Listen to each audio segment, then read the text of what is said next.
J'ai de la dignité, j'ai de la personnalité. Blakoya est avec nous ce soir.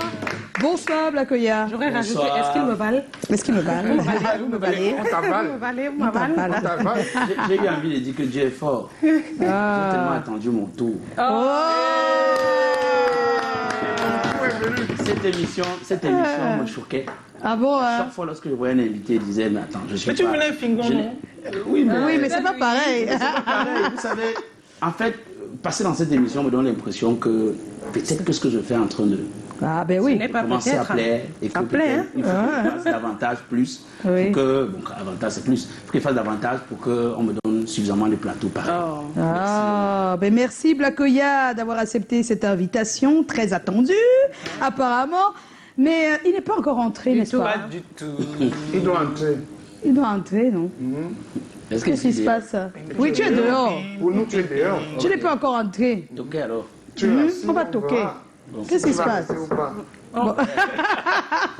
C'est comment? on est là. Waouh! Bon, ça va, là, tu es entré. Joe? J'ai la première question. Alors, si on compte quand même, en année spirituelle, ça peut faire des années-lumière, mais en année réelle, ça va faire au moins 20 ans que tu flirtes avec ce métier, que tu prends tes marques progressivement. Si les choses semblent très bien marcher, être très simples aujourd'hui, ça n'a certainement pas toujours été le cas. C'était très compliqué, j'imagine, au début. Et qu'est-ce qui était difficile? Ce qui était difficile, c'est que je viens dans un environnement où on considère que c'est un métier réservé exclusivement pour les gens qui ont échoué. Et donc, personne ne veut, ni mes parents, ni mon entourage, ne me souhaite pas la bienvenue dans le métier.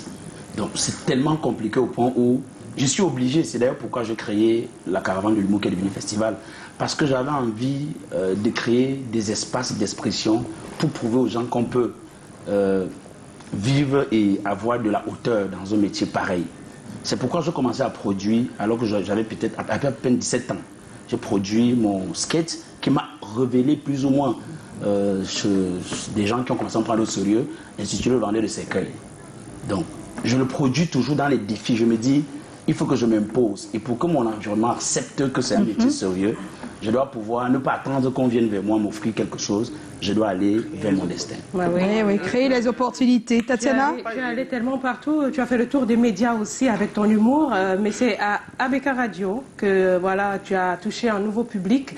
Tu as touché, tous les matins on te retrouvait avec une satire sur l'actualité et beaucoup de gens appréciaient. On veut savoir comment tu construisais, ou bien tu construis toujours ce type de sketch. Je construis toujours ce type de sketch. Je construis toujours.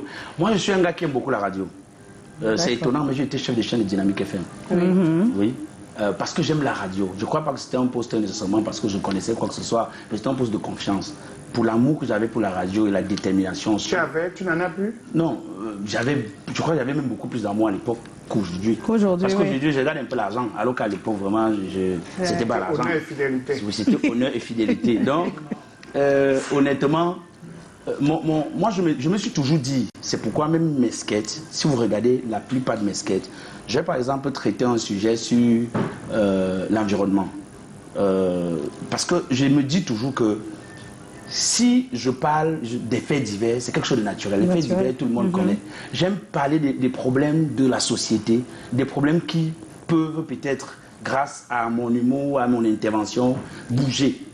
Donc, c'est pourquoi à la radio, je n'ai pas de difficulté à construire ma satire. Mais c'est aussi grâce à Jean Matendi qui m'a appris à écrire. Parce qu'à l'époque, je ne savais pas écrire. Je passais à DBS et je venais parler chaque matin. Il m'a dit que c'est intéressant, mais il faut recadrer ça.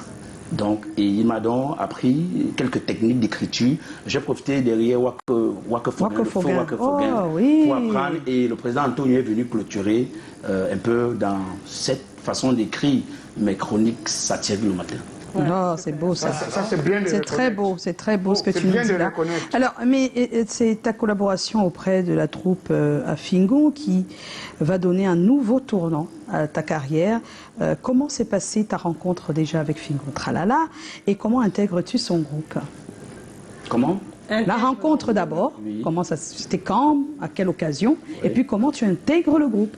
Ok, la rencontre, ça se fait quand Fingon Tralala revient de la Belgique. Il décide de s'installer au Cameroun. C'est moi qui pars avec Fingon Tralala. Je pars avec lui parce que j'estime que il a beaucoup apporté et que beaucoup de personnes pensent que Fiontra n'est plus d'actualité. Je vais le rencontrer, je lui dis que je lui propose une tournée nationale que je vais intituler Fiontra, la Cameroun Tour. Je crois que c'est sa tournée dès qu'il arrive. Je lui dis pourquoi. Je lui dis que c'est parce que ça va l'aider, non seulement pour que les gens sachent qu'il est de retour au Cameroun, oui. Et il va montrer aux gens qu'il est toujours le Fiontra là qu'il a toujours été. Parce que Fiontra est un rêve pour moi. Fiontra, tant que Temps Économe, c'est un rêve.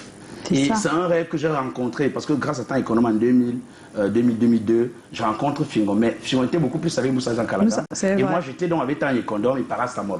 On était du même côté. Donc, ce qui fait que, après, mais je n'avais pas la même place que Moussa Jean Kalaga pouvait avoir auprès de Fingon, auprès de Temps Économe.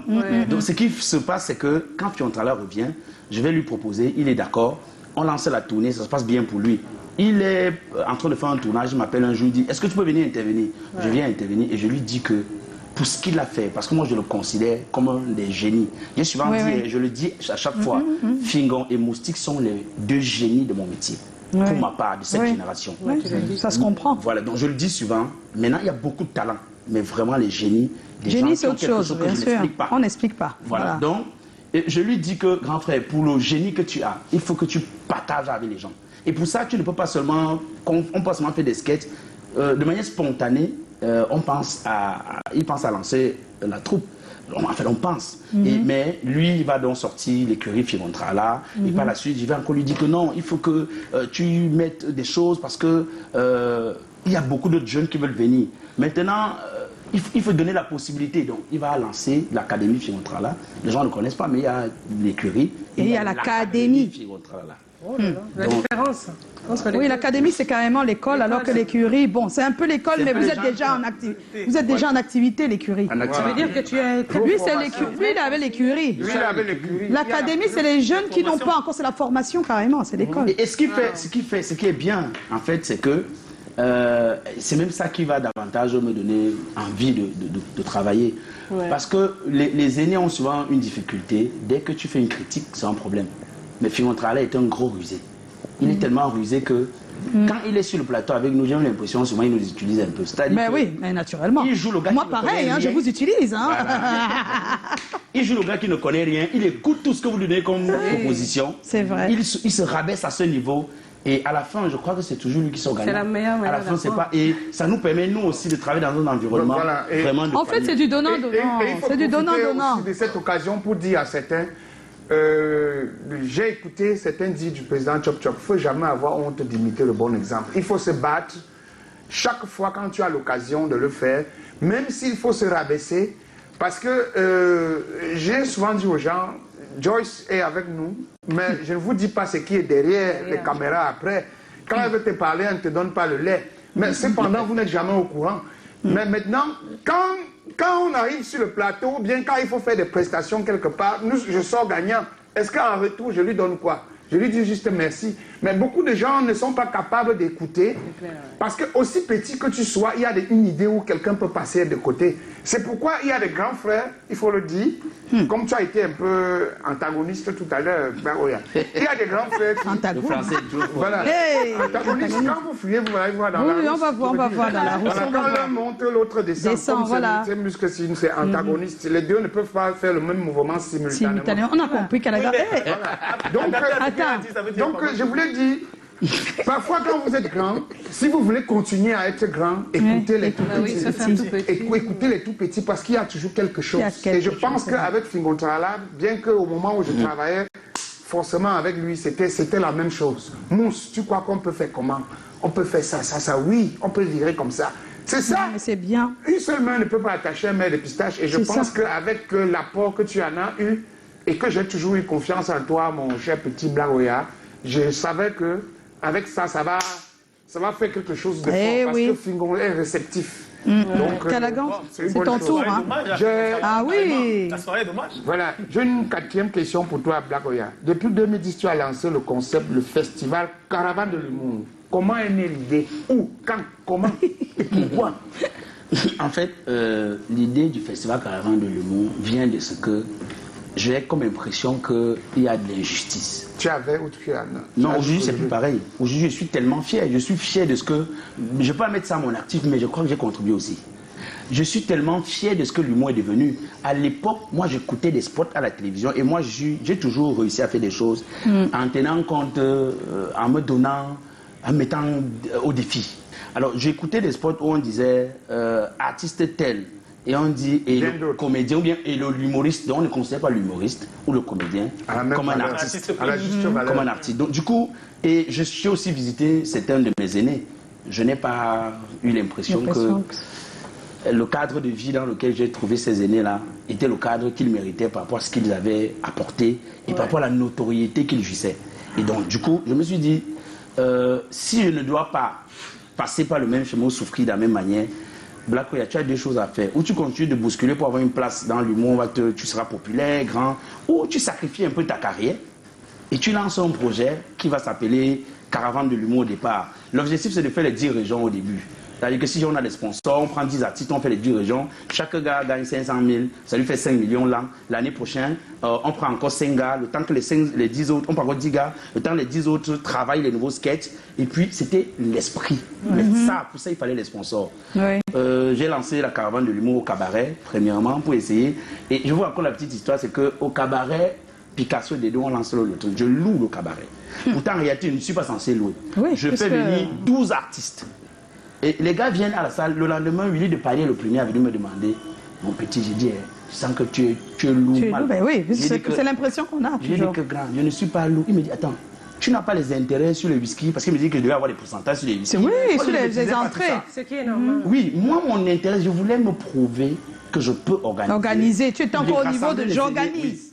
Et je réussis l'organisation. Il m'a dit ce jour, mon petit, je suis plus sûr que dans ta vie, tu vas encore avoir cette opportunité. Moi, je n'ai jamais pu rassembler autant de monde. Je lui ai dit, j'ai réalisé mon rêve, c'était de me prouver à moi-même que je peux rassembler non seulement les aînés, mais le public au nom de l'humour exclusivement.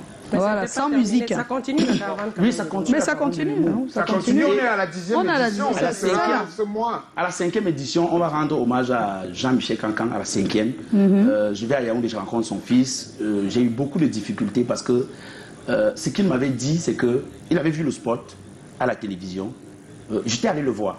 Je lui ai dit, je voulais refaire la tombe de Jean-Michel Cancan. Enfin, le festival, à travers moi, voulait refaire la tombe. Il m'a dit, le problème, c'est que mon père est mort parce que dans la famille, on disait qu'il avait beaucoup d'argent et on l'a tué. Donc vraiment, si tu veux refaire la tombe, on va croire que tu m'as donné beaucoup d'argent. Donc il faut que tu donnes quelque chose. Je lui dis, quelque chose, c'est combien? Il dit qu'ils vont se revenir, ils vont me revenir. Mais ils ne me reviennent pas. Je me dis que Jean-Michel Cancan, c'est un nom, j'ai envie de dire, c'est le patrimoine national. Pour rendre hommage à Jean-Michel Cancan, je n'ai pas nécessairement besoin d'une autorisation. Je lance le spot. Et donc, il va venir me servir une sommation ici. Je vais dire que les gens, lui, qui est avec d'autres personnes, qui étaient des polyvalences. Ici à Douala-Bercy. Moi, je vais à Yaoundé parce que je sais que je suis honnête. Je vais à Yaoundé, je vais le rencontrer. Dans un snap, je suis bloqué dans un snap un soir. Avec des gens qu'on présente comme les procureurs et quelques gars du GPIC, selon ce qu'ils disaient. Et je lui demande, je fais quoi? Il me dit, il faut que tu payes de l'argent parce que la famille va croire que j'ai pris de l'argent. J'ai encore le papier à la maison, ce que je dis. J'avais donné 150 000. Je lui avais dit que si tu veux, je te mets dans l'organisation. Parce donc que l'événement me rapporte. Tu es en litige avec la famille Non, il raconte juste ce qui s'est passé. Ce soir, je vois, parce que les gens disent que non, vous ne faites rien pour le père de l'humour et tout ça là. Peut-être qu'ils ne comprennent pas beaucoup certaines choses. Il y a souvent, Vous voyez des choses qui ne nous permettent pas de faire Par contre, des fois, si la famille ne dit rien, c'est pas mal, c'est que tu es bien tombé, mais il faut l'autorisation. C'est important de savoir ça. Oui, j'étais obligé ce soir d'engager. Quand je lui ai donné l'argent, je lui ai mis la condition. Tu écris pour dire que j'ai donné l'argent. Je lui ai donné 150 000, j'ai encore le papier chez moi. Et il a signé.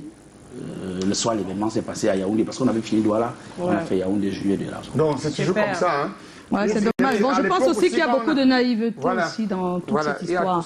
Et je dis que le festival Caravane de Moussou me permettait, m'a vraiment aidé parce que grâce à Waka Foguet et la formation, le premier de ma carrière dont j'ai participé, il y a Blaise Calabar, parmi ceux qui avaient participé à cette édition-là.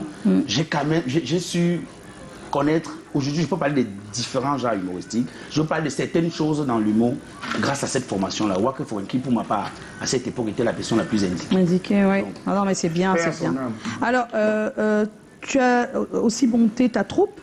Oui. Les héritiers de l'humour, des sketchs sur le web, c'est un nouveau départ. À quoi aspires-tu aujourd'hui? J'espère que mon tonton, mon grand frère Mitomba ne va pas mal prendre ce que je dis. Je trouve souvent que Mitomba ou Manolab, ils sont à ma place. Pas parce que je suis plus talentueux, parce que je trouve que je vais les bousculer. Ah, d'accord. Je vais les bousculer. Ils sont ta motivation je vais industrialiser. Eh ben oui. Je vais industrialiser la production cinématographique. Oh, c'est bien ça. On croise les doigts. Alors, il y a quelques réactions. L'héritier de Chapir, c'est comment? On est là. Le métis noir, j'aime beaucoup ton jeu d'acteur, surtout lorsque tu es avec Fingon. Big up à toi, c'est monsieur Kalanga. Wow. Monsieur. Kalanga. Merci. Kalanga. Alors, Alex Kambou, s'il te plaît, je demande-lui pourquoi il n'évolue plus avec Sikati et La Douce. Ouais. J'évolue toujours avec Sikati, sauf que maintenant, chacun a ses projets, on participe, mais j'évolue. Voilà, vous vous autogérez. Voilà, on se soutient. Marie-Angèle, dis-nous, Blakoya, est-ce que la comédie ou l'humour seul peut nourrir son homme dans ce pays? Dis directement oui. Non, Pourquoi il tu faut veux faire attention. Il ne répondre à ça? faut pas que je dise oui. Le show business peut nourrir son homme. Ouais. Mais la comédie seule, c'est-à-dire qu'un gars qui dit qu'il n'est que comédien. Il ne faut pas que la réalité... Que ça existe où tu es photos, seulement comédien.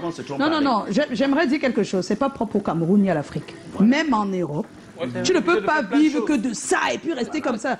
Il y aura toujours un moment où on ne va pas t'appeler pour jouer dans un film. Voilà. Et là, il faudra utiliser tes réserves de l'ancien film que tu as fait je ne sais pas quand. On a vu aussi des acteurs en France, par exemple, celui qui a fait Dîner de cons, mourir sans avoir vraiment assez d'argent. Je me dis, pourtant, il a fait tellement de... Il a eu du succès partout. Donc, il ne faut pas qu'on... Je pense que souvent, ils veulent surtout savoir si la comédie rapporte de l'argent. Ça rapporte si tu fais partie des meilleurs et que tu sais jouer le jeu de... Parce qu'il y a, c'est un show, c'est un business.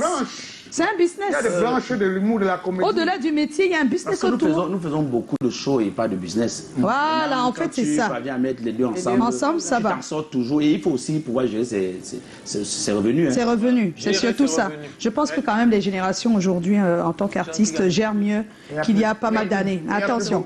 Il n'y a pas... Non, chacun est intelligent maintenant. Il y a beaucoup de corps, sauf certains qui sont restés dans les sentiers. Eh oui, on est en compagnie de Blakoya. Et tout de suite, Blakoya, on va attaquer le thème de ce soir. On dit que l'habit ne fait pas le moine, mais n'est-ce pas souvent par votre tenue qu'on vous accorde plus de crédit ou pas? On va en parler tout de suite. C'est après le jingle qu'on retrouve les messages.